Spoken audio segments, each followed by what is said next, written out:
بسم اللہ الرحمن الرحیم۔ ناظرین کرام، ہم آپ کی خدمت میں پروگرام ہم اور ہماری صحت لے کر حاضر ہیں، اور آج ہماری اس مجلس کا موضوع ہے کہ بیٹے کی خواہش کون سی نباتاتی ادویہ مفید۔ درج ذیل نباتاتی لعابدار ادویہ مادہ کو پیدا کرتی اور خاص صلاحیت کو بڑھاتی ہیں۔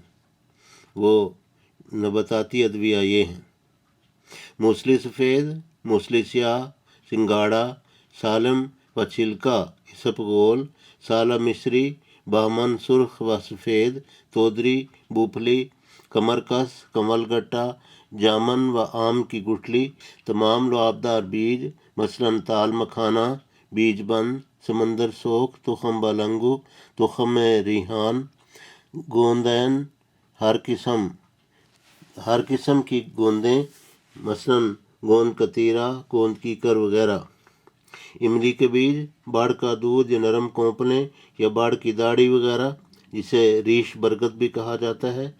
ہماری تیار کردہ دوا میلوڈین اکثر مذکورہ بالا اجزاء پر مشتمل ہے اور ان گنت مرتبہ بفضل خدا مثبت نتائج اس کے ذریعہ سے ملے ہیں۔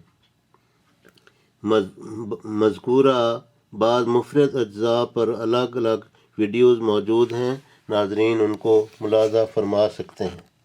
اور آئندہ مجلس میں ہم مادہ منویہ یعنی سیمن میں کون سی خصوصیات درکار ہوتی ہیں، اس کے بارے میں ہم گفتگو کریں گے۔ تب تک کے لیے ہم اجازت چاہتے ہیں۔